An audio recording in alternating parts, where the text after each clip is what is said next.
রাধে রাধে। ভাবুন একবার, এই ভয় যদি সত্যের মুখ বন্ধ করে দেয়, তাহলে সমাজটা কোথায় গিয়ে দাঁড়াবে? একবার ভাবুন, যেটা বর্তমান এখন সমাজের মধ্যে চলছে, আমরা আমাদের চোখের সামনে সত্য দেখতে পাচ্ছি, তবুও মুখ ফুটে যে প্রতিবাদ জানাবো সেইটা জানাবার ক্ষমতা আমাদের হচ্ছে না। ঠিক এই বিষয়টার মতো এখন যে ঘটনাটা আপনাদের সামনে আমি বলতে চলেছি, সেটা হচ্ছে ঠিক এই রকম। একজন রাজাকে ঠিক ইন্দ্রের পোশাকের পরানোর মতো একটা ব্যাপার। কেমন সেটা যখন আপনি ঘটনাটা শুনবেন, আপনাকে ভাবতে সাহায্য করবে, আরও ডিপলি ভাবতে সাহায্য করবে যে এখন বর্তমান সমাজে যেগুলো চলছে, আমাদের চোখের সামনে আমরা ভুলগুলো দেখতে পাচ্ছি, কিন্তু প্রতিবাদ করার ক্ষমতা আমাদের হচ্ছে না। ঠিক সেই রকম। তাই একটা ঘটনা আপনাদের সামনে আমি বলতে চলেছি। এক রাজা ছিলেন। সেই রাজা ছিলেন খুবই সহজ সরল প্রকৃতির। একদিন তিনার কাছে একটা চতুর, খুব চালাক একটা ব্যক্তি আসলো। এসে রাজাকে বলছেন যে, রাজামশাই, আপনি নিজের দেশেরই জামা কাপড় পরেন, সাদামাটা জামা কাপড় পরেন, আপনি রাজামশাই, রাজাধিরাজ আপনি, আপনাকে তো ইন্দ্রের মতো পোশাক পরা উচিত। এবার রাজাও ভাবতে লাগলেন যে আমি ইন্দ্রের পোশাক পরব? ঠিক বলেছ, আমার পরা উচিত, আমি রাজা মানুষ, রাজা বলতে কথা। তখন সেই ব্যক্তিটি বলছে, চতুর ব্যক্তিটি, যে রাজামশাই, আপনি আমাকে 1,00,000 টাকা এখন দিন, বাকি টাকা পরে নেব। আপনি টাকা না দিলে আমি ইন্দ্রের পোশাকটা আনতে পারবো না বা আনবো না। রাজামশাই তাকে টাকাটা দিয়ে দিলেন।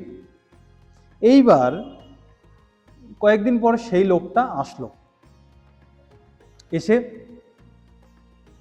একটা ঝকঝকে চকচকে একটা বাক্স নিয়ে আসলো, এসে রাজসভার মধ্যে তা রেখে দিল। তখন সে ব্যক্তিটি বলছে রাজামশাইকে, দেখুন রাজামশাই, আমি নিয়ে এসেছি ইন্দ্রের পোশাক। তখন রাজামশাই বলছেন, নিয়ে এসেছো? বাহ, ভালো করেছো।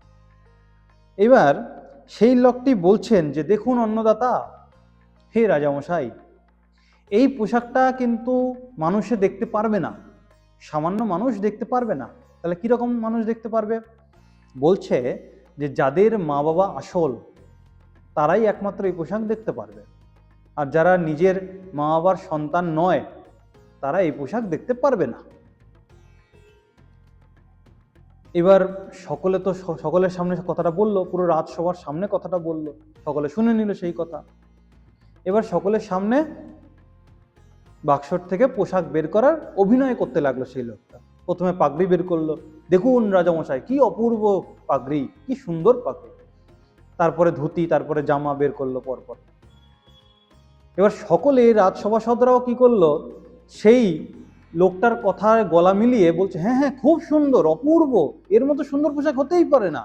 সকলে গলা মেলাচ্ছে, সকলে ভয়ে গলা মেলাচ্ছে।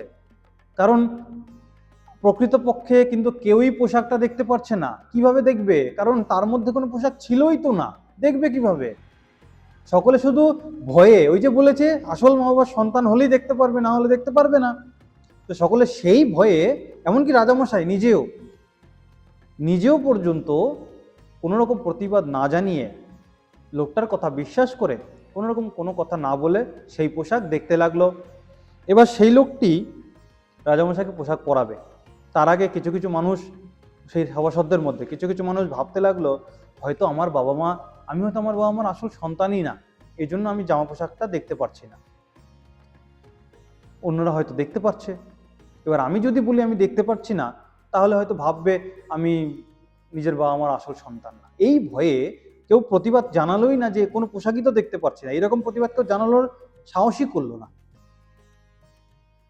এইবার সেই লোকটি রাজামশাইকে পোশাক পরাতে আরম্ভ করলো, ইন্দ্রের পোশাক বলে কথা।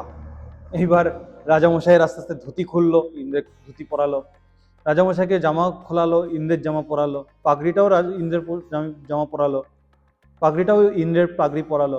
আসলে কিছুই নেই, কিন্তু আসলে ব্যাপারটা কি হয়েছে, শেষমেশ রাজামশাই জন্মের সময় যেই রকম পরিস্থিতিতে জন্মগ্রহণ করেছিল, এখন বর্তমানে তিনার অবস্থা ঠিক সেই রকম হয়ে গেছে, বিনা বস্ত্রে, একদম পুরো নগ্ন অবস্থা।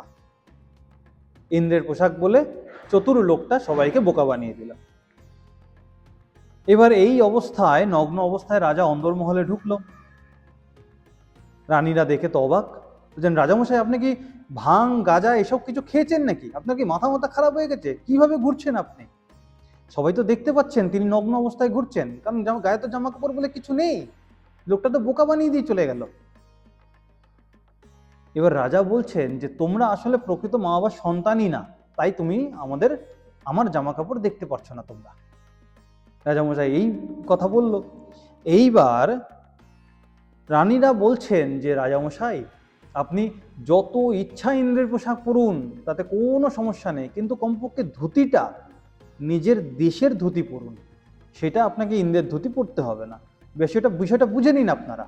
আসলে এই পুরো ঘটনাটার মধ্যে আমি আপনাদেরকে এইটাই বোঝাতে চাইছি যে কিভাবে সত্যকে ভয় দমিয়ে দিল। কারোর বলার কোনো ক্ষমতাই রইল না যে এখানে কোনো পোশাক নেই, এই যে বিষয়টা কারোর বলার কোনো ক্ষমতাই রইল না, কারণ ওই যে কথাটা শুনে নিল, নিজের বাবা মার সন্তান না হলে সেই পোশাক দেখতে পারবে না। এই যে ভয় মনের মধ্যে, এই ভয়ের দরুন কেউ বলার সাহস করলো না। বর্তমান সমাজেও ঠিক তাই হচ্ছে। আমরা আমাদের চোখের সামনে বিভিন্ন রকম অকীর্তি কুকীর্তি, বিভিন্ন রকম খারাপ বিষয় দেখতে পাচ্ছি, তবু কিছু বলছি না, কারণ আমাদের সাহস হচ্ছে না। এই পুরো বিষয়টার মধ্যে আপনাদেরকে আমার বোঝানোর এইটাই ছিল। আশা করি এই বিষয়টা বুঝবেন। আশা করি এই বিষয়টা আপনাদেরকে ভাবতে সাহায্য করবে কি করা উচিত আর কি করা উচিত নয়, কোথায় প্রতিবাদ করা উচিত কোথায় প্রতিবাদ করা উচিত নয়। বিষয়টা আপনাদেরকে বোঝাতে ভাবতে সাহায্য করবে। তাই ভিডিওটা ভালো লেগে থাকলে অবশ্যই নিজেরা দেখবেন এবং সকলের সঙ্গে শেয়ার করে দেবেন, যাতে সকলে এরকম অনুপ্রেরণা পেতে পারে। এবং চ্যানেলটিকে সাবস্ক্রাইব করে দেবেন, বেল আইকনটি প্রেস করে দেবেন, যাতে এইরকম ধার্মিক ভিডিও আপনাদের কাছে পৌঁছে যায়। রাধে রাধে।